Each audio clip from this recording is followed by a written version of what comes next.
মাত্র 17 বছর বয়সে আমার সৎ মা টাকার লোভে 40 বছরের এক লোকের সাথে আমাকে বিয়ে দিয়ে দেয়। যদিও আমার বাবা প্রথম দিকে রাজি ছিল না, কিন্তু মা বুঝানোর পরে, মা বলার পরে বাবা রাজি হয়ে যায়। অনেক ছোটবেলা মা এবং বাবার মাঝে ঝামেলা হওয়ার কারণে তাদের ডিভোর্স হয়ে যায়। আমার মা চলে যাওয়ার 21 দিনের মাথায় আমার বাবা আরেকটা বিয়ে করে। কিছুদিন পরে আমার মাও আরেকটা বিয়ে করে নেয়, নতুন করে সংসারটা গুছিয়ে নেয়। আমার বাবাও নতুন করে বউ পেল আর আমার মাও নতুন করে সংসার পেল।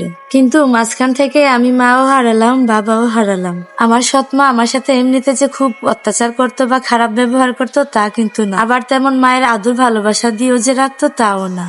আমার ভালো লাগা খারাপ লাগা সবকিছু শেয়ার করার জন্য আমার একমাত্র দাদিই ছিল।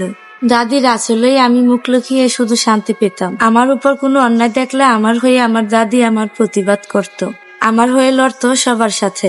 কিন্তু সে মানুষটাকেও আমি হারিয়ে ফেলি। বেশি দিন সে আমার জীবনে ছিল না, আমাকে রেখে চলে যায় সে পরপারে। তাই তো আমি দুনিয়াতে এমন ভাগ্য নিয়েই জন্মেছি, আমার ভালোবাসার মানুষগুলো আমার কাছেই থাকবে না, আমাকে ভালোবাসার মতো কেউ থাকবে না। আমার বাবা পেশায় একজন নাপিত ছিলেন, অনেক অভাবের সংসার ছিল আমাদের। তাই সৎ মা সবসময় বলতো আমাকে বিয়ে দিয়ে তাদের বোঝা কমাতে, এতে করে তাদের খরচটা তো কম দেয়। সেই 12 বছর বয়স থেকে আমাকে পাত্র দেখা শুরু করে। আমার সৎ মা আমাকে বিয়ে দিয়ে যে শুধু ক্ষান্ত হবে তা না, আমার সৎ মা চাইতো আমাকে যেন একটা বয়স্ক লোকের সাথে বিয়ে দেওয়া হয়। আমার সৎ মায়ের ধারণা ছিল বয়স্ক লোকের সাথে যদি আমার বিয়ে হয়, আমার মায়ের মতো সে আমাকে ছেড়ে কখনোই চলে যাবে না, আর আমিও বাবা মায়ের কাছে আবার বোঝা হয়ে তাদের সংসারে ফিরে আসবো। আমার সৎ মায়ের আরেকটা কন্ডিশন ছিল, ছেলের শুধু বয়স হলে হবে না, তার অনেক অনেক টাকাও থাকা লাগবে, যাতে করে তাদেরকে আর্থিকভাবে সহায়তা করতে পারে। আমার সৎ মা ছিল অনেক উচ্চবিলাসী। আমার বাবার অবস্থা যেহেতু ভালো ছিল না, যেদিন আমার বাবা ইনকাম করতো সেদিনই আমাদের চুলায় আগুন জ্বলতো, ঘরে খাবার থাকতো।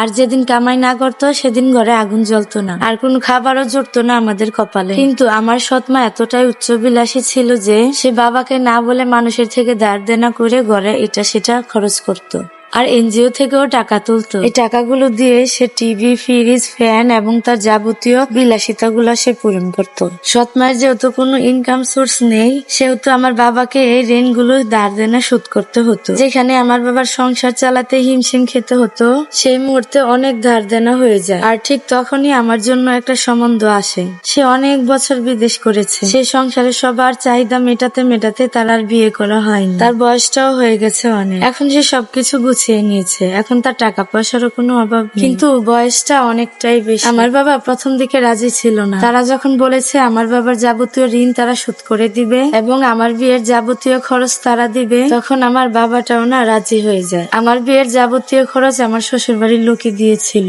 সাথে আমার বাবাকে অনেকগুলো টাকাও দিয়েছিল। মানে বিয়ের আগে তারা যা যা কথা বলেছিল সবগুলোই পূরণ করেছে। বিয়ের দিন আমাকে একদম জীবন্ত পুতুলের মতো সাজিয়েছিল আমাকে, আর এত গয়না শাড়ি আমাকে দিয়েছিল যে আমি জীবনেও কোনোদিন চোখে দেখিনি। আমার কারোর সাথে রিলেশনও ছিল না, কাউকে পছন্দও করতাম না, কিন্তু তারপরে এই বিয়েতে না আমার মত ছিল না, আমার কোনো আনন্দও ছিল না। বিয়ের কিছুদিন পরে আমার স্বামী আমাকে একা রেখে করে সে আবার বিদেশ পাড়ি জমায়। এত বড় বাড়ি, কিন্তু বাড়ির বাইরে যাওয়ার আমার কোনো অনুমতি ছিল না, বাড়ির ছাদে পর্যন্ত যাওয়ার আমার কোনো অনুমতি নেই। আমাকে অনেক দামি ফোন কিনে দিয়েছে, কিন্তু সে ফোনে আমার মন মতো ইচ্ছা মতো কথা বলার অনুমতি নেই। বাড়ির সামনে বিশাল বড় একটা পুকুর আছে, কিন্তু সে পুকুরে গিয়ে গোসল করার অনুমতি আমার নেই, এবং কি বাবার বাড়িতে যাওয়ারও আমার কোনো পারমিশন নেই। আজ আমার হাত ভর্তি টাকা আছে ঠিকই, কিন্তু বাবার বাড়ি সেই অভাবের দিনগুলো খুব মিস করি।